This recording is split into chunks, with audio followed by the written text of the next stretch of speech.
For today's video, we'll discuss the Collingwood Football Club and preview their players for Supercoach 2022. So I think Collingwood will be incredibly relevant, more so than most teams for Supercoach this year in 2022. So I'm very excited about a lot of their players. I think I have about 5 of them in my fantasy team. I'm not sure about Supercoach just yet, but big fan of a lot of players here and excited to discuss them. So where will Collingwood finish in 2022? Most likely bottom 6, I think. I think there's a bit to work with here. I think the defence is solid. Midfield, a few youngsters in there. Adams is a little injury prone, so might be inexperienced in some weeks. Up forward is, I think, a bit of an issue. Not some nice talent in terms of small forwards. Not sure what's happening at key position. But yeah, a few young guys they need to get a lot of games into in the forward line. So getting to the players. So the first player listed here is Jack Crisp. So one of the best and fairest, scored better in defence than he did in the midfield. I believe someone posted in our Discord, I can't remember who it was, sorry. Apologies for that. But under 25% CBAs, he averaged 110. Something like that, around there, 1 in 9, 1 in 10. And with over 50% CBAs, I believe his average was roughly 90. Seems to had those two 140s in the back end of 2022 one as well. So an interesting one. Crisp, with the new coach, do they use him the same? But I'm not too sure. Maybe in the preseason, if he plays defence, probably be more enticed to pick him. But a few minor question marks, but should be a solid option. Down back, most dribble player in the league. So I think he's a solid pick. It is hard to pay 560, 570 in defence when you're already paying that for Lloyd and Hall, I assume. And then you got to pay all the money in the midfield. So it is a bit of a balancing act, but nonetheless, solid pick. The next player I have is Bruz, aka Braden Maynard. And I'm a big fan of Maynard, so did a small bit of work in the midfield group from what I've read. He would leave a pretty big hole in that defence, I assume, so that is a little bit of a worry.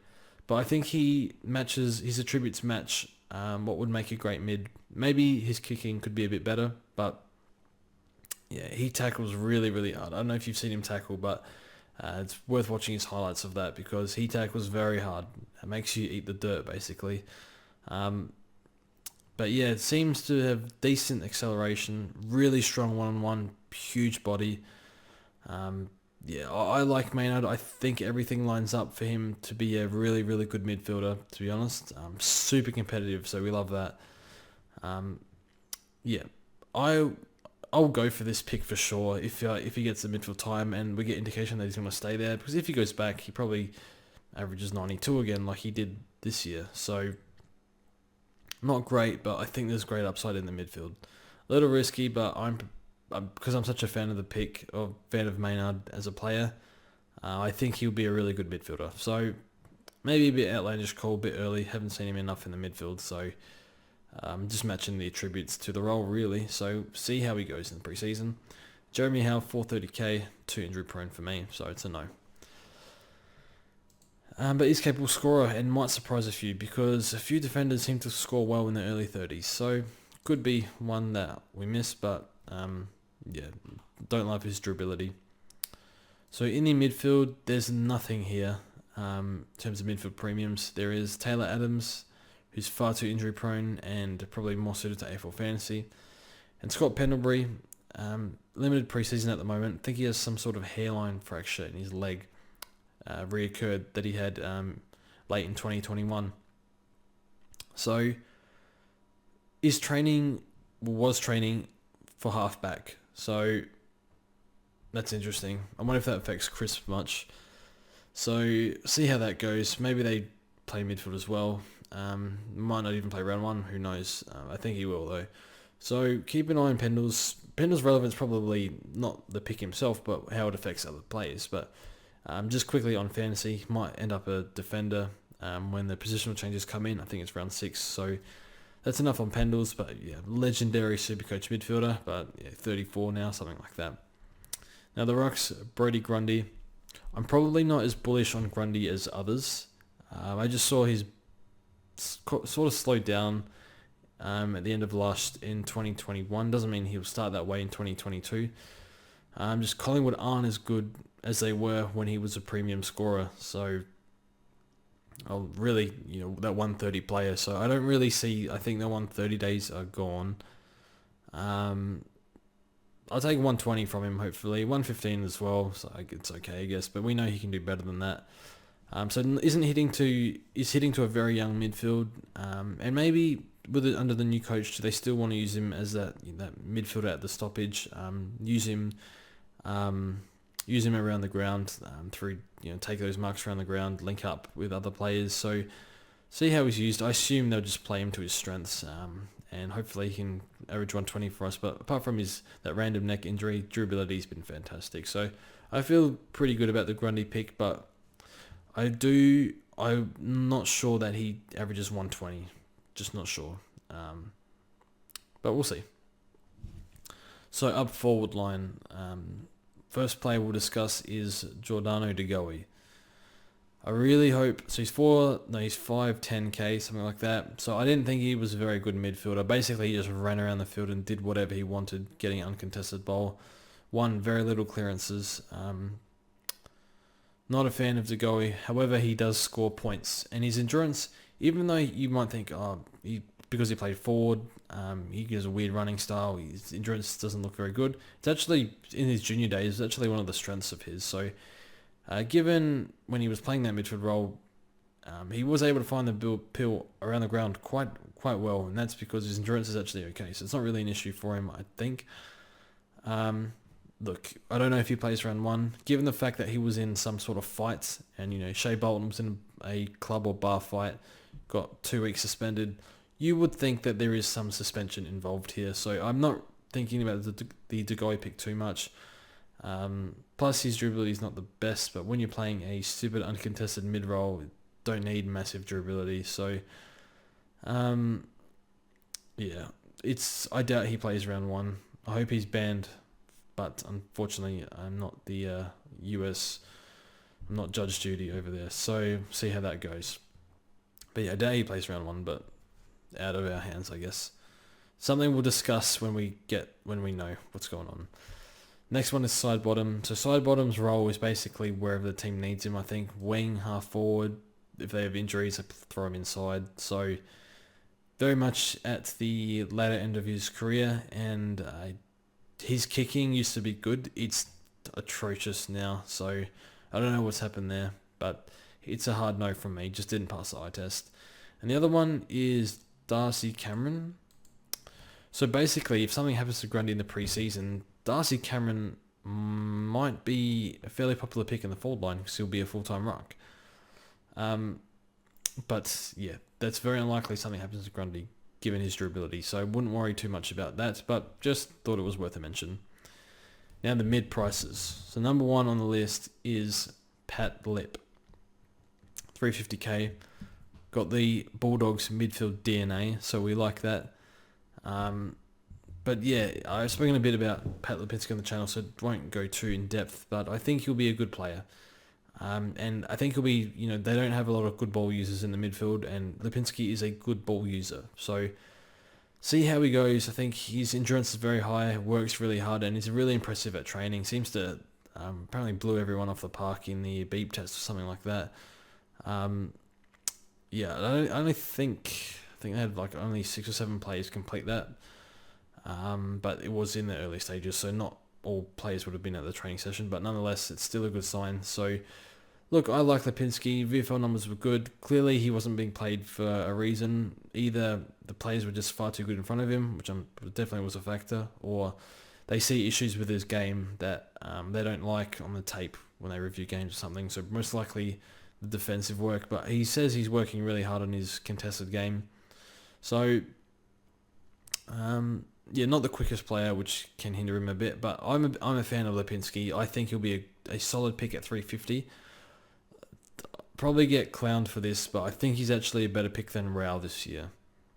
That could end up being a very stupid call, but I think he's going to be good. That could end up very poorly. I don't know why I said that, but I said it anyway, and I actually do think that. So I am a fan of Lipinski, and I think they need him in the midfield. I'm not saying he'll be better than Rowe in the long term, but this year I think so. But we'll see. And the next player is Trey Roscoe, 260k. So moved to defence late last year. Now that Pendles is going back, this might affect the Roscoe pick, because I don't know if he plays round 1, but apparently Roscoe, he was training in WA with the, I think it's Body Magic, famous TikTok gym person, personal trainer. So if you're on TikTok, you probably know him. But yeah, he trains Luke Jackson, trains Sean Darcy, a few of the players. So, and Sean Darcy's, they said that he's the fittest he's ever been, but that's for the Freo video. But yeah, he's trained Roscoe a lot, it seems, and Roscoe, you can see the body transformation on him. So I thought he was quite good at halfback. I believe he played there as a junior. Think so, if I remember correctly. So he looked quite good at halfback. In the forward line, he just was very wasn't consistent enough. It was very young, but at the halfback role, they did get the ball into his hands a little bit. Was a bit crafty with the ball, so I didn't mind him at halfback. 260k though, and he hasn't posted big numbers at halfback just yet, even though he played there. So there is value here, but what's his ceiling? I'm not sure. With the new fitness and better body, I suppose, maybe that will help him a lot. So see him in the preseason. But an interesting one to definitely keep your eye on. Now we'll move to the rookies. So first we'll start with Finlay Macrae. So it's sort of a running joke at the moment where I'm saying, Jack averaged 100 in his second year, and so will Finn. I half believe that, but it's incredibly rare for that to happen. I should probably just stop saying that and then pissing people off in the Discord. But Finn, there's a lot of good signs in the preseason. He was one of the players that did complete the beep test. So endurance, his fitness was a slight issue for him, I think, in 2021, but hopefully that is improved. And yeah, I think he's a really good ball user. He did have a few errors, but in terms of getting the ball into his hands and hitting targets inside 50, I think Collingwood have lacked that for a while now, and he's one that was doing that. He did it quite a few times from what I saw. So look, I'm a big fan of Macrae. Hopefully he gets a bit more mid-time. If his last name's Macrae, then I've got to chuck him in the team, right? So I definitely like him a lot, and he has not left my team. So he's in, him and Dacos are together in the midfield, and get to Dacos now. I think he's just a lock. I think the numbers he was putting up was bigger numbers than Rao, pretty much, and Walsh, kicking 2 goals a game in under 18s. So look, I think we just lock him in. He is one of the older draftees, and he's been training with Collingwood's team for a while now, so he has a bit of a head start there. Just lock him in, I guess. And another one that's playing halfback. So that's what the hell's going on with the halfbacks. There's halfbacks everywhere apparently. So we'll see how that works. Yeah, that'll be very key to watch. So, but yeah, you would assume he plays every game. See how that goes. Kruger, 200k, key position forward, move to the club. Definitely a no. Not sure he plays, plus that role is not great for someone at 200k. Reef McInnes. So not sure about Reef. Think they rated him highly, probably slipped in the draft, but I was just looking at his VFL numbers, didn't have a game over 20 disposals in his 4 or 5 games, whereas Finlay Macrae, every game of his was 20 disposals or over. So I'm not sure he's ready yet. Just might be one where he debuts later on, but we'll see. But yeah, from reading reports, the standouts seem to be, the improvers seem to be probably Macrae and Lipinski are the ones I've seen. But yeah, I haven't really heard Reef's name, but we'll see. Whole preseason to go. Will Kelly, so he's a forward and defender eligible 123k. So from what I've read, he's having a good preseason. He's looking fitter and stronger. And he's training with the forward group. So despite being a forward defender, he's a forward, which isn't great. And I think they do rate him. It's just probably as competition from Kruger. They're already playing Myercheck and Darcy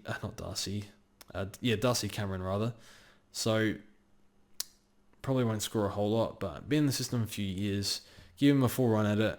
Maybe he plays, I'm not sure. So fingers crossed, there's a rookie there. But yeah, given this position, might not be the best scorer. Arlo Draper, don't think he plays round 1. Had a huge amount of injuries this year, or been injured for quite a while, so a bit unfortunate. Yeah, he's a higher upside for midfielder, so might be one where just takes a bit more time than others. And Charlie Dean is a 1 and 2K defender, and this would be a bit of a godsend, I think, because I think looking at his numbers, he marks the ball a lot. He every one of his VFL games, so would have played 6-7 VFL games, had at least 10 kicks, and his averages range between 61 and 85. Or for his fantasy stats, I don't have the Supercoach stats. So the stats are okay for a 102k defender. I'm not sure I'd love him on the field. I think he's a key position defender. I wouldn't have a clue if he can play third tall, but one where he's probably fighting for a spot, but is a mature ager, so it could be a good one for us. So that is Collingwood wrapped up. So I'm very excited to watch the Collingwood players. Can't wait to see Finlay McRae, Pat Lip, Maynard. I can't wait to watch Maynard because I really want to pick him. So see how that goes. But yeah, thanks for watching the video. And next we have Essendon. So that should be good. So see you guys next time.